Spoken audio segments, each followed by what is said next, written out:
after quite a long hiatus of any YouTube or anything really. I'm back, and I'm motivated, I'm positive, and I'm really just trying to make this thing work. It's really starting to be slim pickings, tight rates, competition. It's just been discouraging, but I'm back. I'm going to try to show the positive in this business and what this business can do for you, and go from there. So I'm really trying. I'm not the one out here to tell you that this is the best thing in the world and it's easy and everybody should do it like a lot of other channels. And I'm not one to tell you I'm going to do something and not do it. So I'm sticking by my guns and my morals, and I am just going to be out here getting it done. Unlike PA maintaining the roads, because they are absolutely horrible. Anyways, heading north out of the house about 4 hours to Montrose, Pennsylvania to pick up a truck that is going to end up in Carrollton, Kentucky. Second stop is going to be for a truck in, I'm not sure exactly where. Winfield, Pennsylvania, I think is where it's at. And that goes down to Camp Lejeune for a service member. Now, you may be thinking, well, Kentucky and North Carolina aren't very close to each other. Well, you would be correct. So we're getting them picked up together because they are within about an hour and a half of each other, and just kind of how it works out to be. And I'm going to try to get something to fill the trailer, the second spot from Camp Lejeune area over to Kentucky, because when we get to Kentucky and we drop off, we pick up in Ashland, Kentucky down to Greer, South Carolina for a repossession of a farm tractor. Looks to be about a 23 horsepower tractor with a loader. I would say 7,000, 8,000 pounds maybe. It's hard to tell from the pictures, but kind of did some research on the model and try to add what the front end loader would add and all that. So that seems about right. So we'll drop that off down in Greer, South Carolina, and then we will try to get something from Greer back to the house for to end the week. So starting on Tuesday at about lunchtime, I've just some stuff on the home front. A lot of stuff adding up, a lot of just unknown. Got a grandmother who's not doing very well, which is, weighs real heavy on my heart. I'm just trying to make the best of what I can do and what I can control.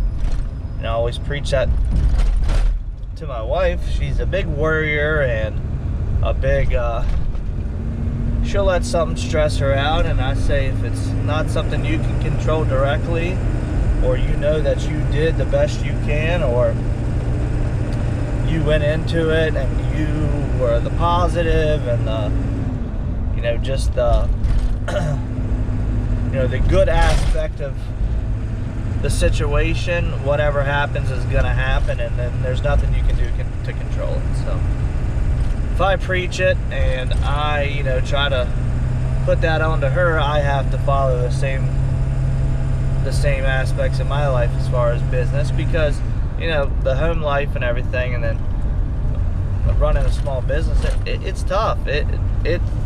There's no doubt about that. It's tough, and I'm not always a pleasant person to be around, or I'm not always in a good mood, because there's more that goes wrong than that goes right, especially nowadays. And I'm trying to get vehicles moved, brokering out vehicles. It seems like every situation turns into nothing but a fiasco. Whether it's the company hauling it, the driver who's hauling it, the lack of information coming from the customer, sometimes it just turns into a fiasco. And not saying that I'm gonna stop doing that type of thing, because at the end of the day, it does make me money and it does help. But sometimes, man, it's like you just gotta cut back at certain things that are causing you so much stress. Anyways, and that's all part to do with the way trucking is right now and the type of people that are in trucking. But I see that coming. I see change coming in that, because in half a mile, not everybody's gonna survive. It's gonna cut a lot of these fly-by-night, just disgusting operations. And I could make 20-minute videos right now on all the stuff that's happened. And I may do stuff like that on my second channel, explaining some of the situations that happen to try to protect people. Either you're a transport company, or you're a broker, or you're a customer trying to get your vehicle shipped. But anyways, positive Jason. So we're gonna get on 81 here, and we're gonna continue up 81 for quite a while till we get up towards Montrose, Pennsylvania. Truck's filling up. I've already cleaned the windshield, so here's what we're hauling. This is for the service member going down to Camp Lejeune. Just a Ram 2500 gas truck. Oh, nothing special, nice little rig. My body's a little beat up, but it's not a bad little truck. You got bumpers on it. This thing runs better and is nicer than what this thing is. This thing was impossible to load. It tires rub on everything. As you can see, you can't even make a quarter turn. It's got a G56 swap in it, which I don't know, something's extremely wrong with it. Because when I parked this thing to load it, I pulled it down to my trailer and parked it, put it in gear, put the e-brake on, and it started drifting. And I'm just lucky it didn't kill me, to be honest with you. As you can see here, same thing. So it's definitely a pile, but we'll get paid. That's all that matters. So diesel is $3.29 here. I think it's $3.22 with mud flaps, so good discount. She just clicked off. I'm gonna go in here and maybe get something to eat, but I feel like I had something else to say, but I don't remember what it was. I don't remember what it was. I'll think about it. Oh, one thing to point on is I do give military discount. So like that guy got it, should have been an $800 bill. I gave it to him for $700 because he's in the military, which is nice. So we'll get in here and get some lunch. Not sure how. I haven't been here in a few years, and then back-to-back weeks we are back in Kentucky. This is definitely one of my favorite states to travel through. It's more my speed, less hustle and bustle, and nice people. But we are 301-810-429-7. I don't know where my phone got its number like leaked or sold to, but I have gotten within the past 3 days probably over 150 phone calls from business lenders to dispatching services to insurance companies. It has been extremely frustrating. Like the other night, the night before, my phone rang back to back to back to back probably 30 times. As soon as I would decline one call, another one from another state would come in, and they just kept coming. So not like I signed up for anything or whatever. I just don't know how that happened, but Had to make a little bit of change in the plans today. We are going to, instead of dropping this truck first, 3, 0. there we go. 1, There it is again. 1, 0, 4, 2. So instead of dropping this truck first and running back to get this tractor that was repossessed, I couldn't get a hold of the repossession company yesterday. I talked to the lady at the main office. She verified the last 6 of the VIN, told me which location it was at, and verified that information I had was correct. Well, she's like, here, it's getting close to lunchtime. Let me give you her number, but I'm going to transfer 3, you. 0, Jesus, 1, see? 8, 1, 0, 4, 2. It's like, give it a break. So I went to call her. It went to voicemail as they transferred, as like I was like, okay, that means she went to lunch. I get it, whatever. I'll call back in an hour. Well, when I went to call back in an hour, it was going straight to like, not the voicemail, it was just like a dial tone.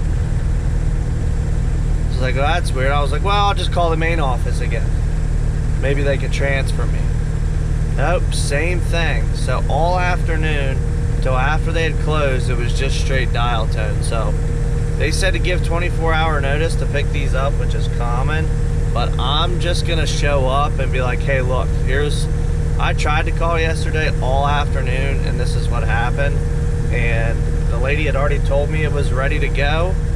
I have the release paperwork for it, so I'm just gonna show up, and I'm 7 miles away. I'm gonna load it with the truck, go deliver the truck then, so I have to unload the tractor again, and then I can take off back down to South Carolina. Oh, it's not really running around because I'd have to go that way anyways. It's just kind of protecting me from making it back in time to get the tractor, because then they release on Tuesdays and Thursdays between 10 and 3. Which is tough to, you know, get in there at the specific times when you're coming from 600-700 miles away. I wanted to pick it up yesterday, and they told me I couldn't get it till Thursday, so I didn't leave as early as I was going to, so I wasn't sitting around. So it is what it is. We're pulling this pretty good grade, but got the truck back there, still backwards. Everything is demolished in bugs, and we'll get this tractor pickup. Should be somewhere around 6,000 pounds. I looked them up. It's a 55 horsepower, not a 23 horsepower with a bucket. Pretty sure it's a Mahindra. And should be like 6,000, 6,500 with the loader. So it's not like we're going to be overweight or overly heavy or anything. And I'll have the room. So I will, I'll see you guys when I get to the repo yard. And fingers crossed we can get it picked up, because that is really the main reason for this trip. It's helping another guy that I do a lot of picking up repossessions for. This is for him, so I'd like to get it down there to South Carolina to the auction they take them to, and keep doing business with him like this, because it pays well, and he pays me as soon as I deliver. And deliveries can be 24/7, so I can make it work. I can deliver at 2 a.m. tomorrow morning if I needed to. If the time works out. I know what I wanted to talk about. So last night I got those trucks picked up. Now your cab dang near killed me. Second pickup was fine. It's just in the middle of nowhere. A lot of windy mountain roads with a lot of oil field traffic. Got a lot of pump trucks and dump trucks and stuff coming in and out of there. It's just like real sketchy area. It's like would have never been a route a truck should go on until, you know, they drilled for oil there.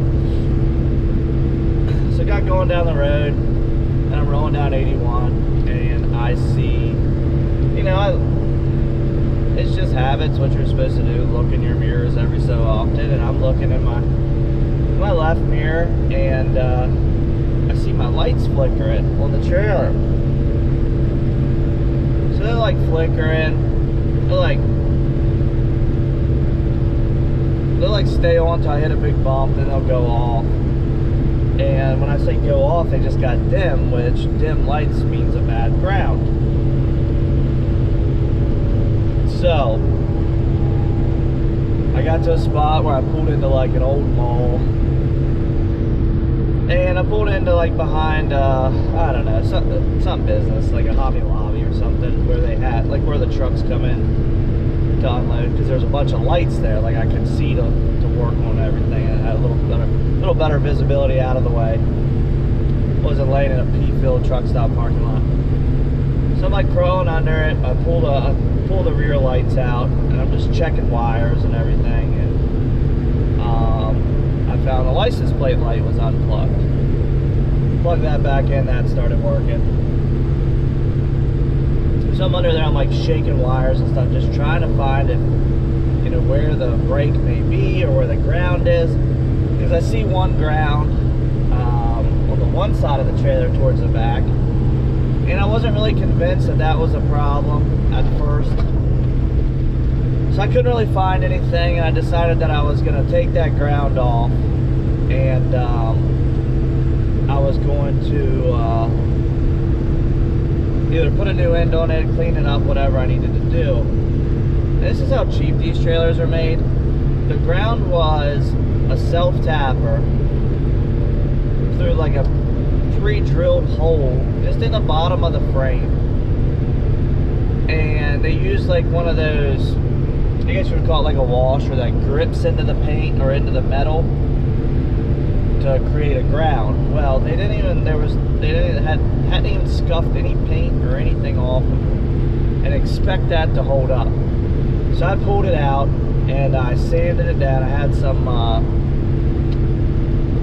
like grinding wheels in here for my cutoff wheel. I couldn't get anything else in there, so I took the wheel itself and I was in there etching the paint off, and then got down to bare metal, put it all back together, and it finally started working. But that was like an hour-and-a-half process. It was dark. I had to get my light out. I had to keep coming back to the truck for tools.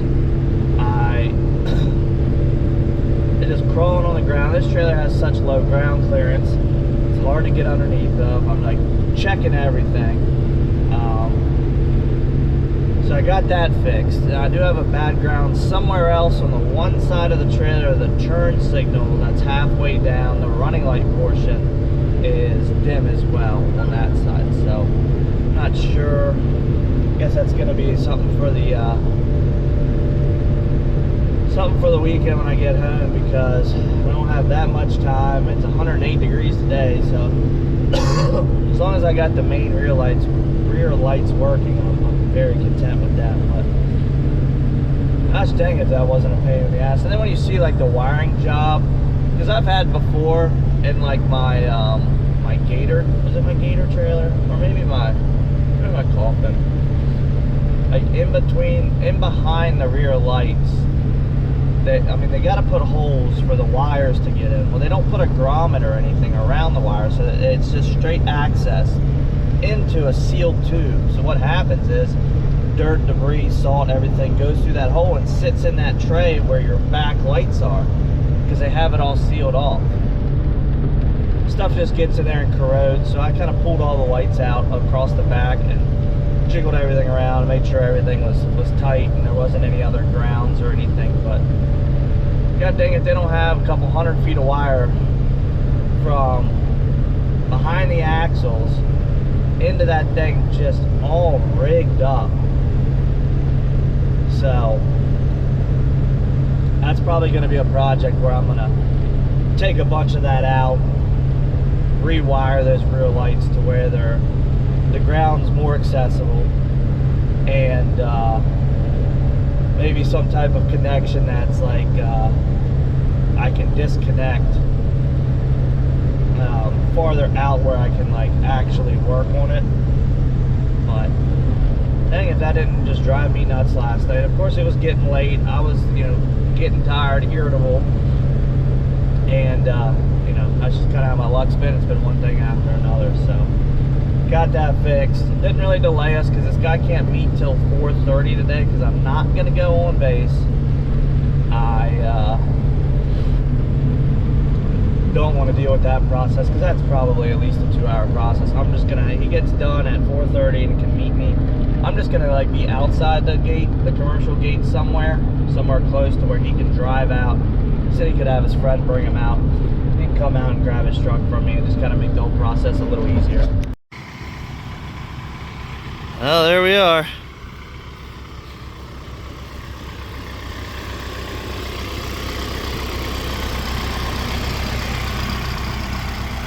Guess this is ARC. This is a Royal King brand of these tractors.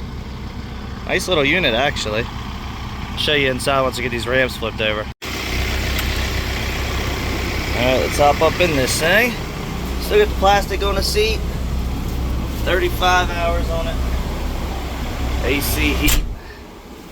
This guy passed away, unfortunately, and that's why it went into repossession. Well, the truck has been delivered. It's been a long, slow ride. Bunch of bad weather. So I gotta load this back up. Since, like I talked about earlier, making the time to pick this up, the guy was awesome. They gave me a different person's number, not his. And he said, if you show up and have your stuff, he's like, I'll usually work with you between 10 and 3 to get you loaded up. So he was cool. So I'll back this back up here. Pull this up on the trailer and beat feet. About 7 hours south from here to get this delivered to the auction. It is 1:18 a.m. and we're delivering a tractor. And there's my guy right there. Came to open this gate for me. We'll get this pulled in and I can get some sleep.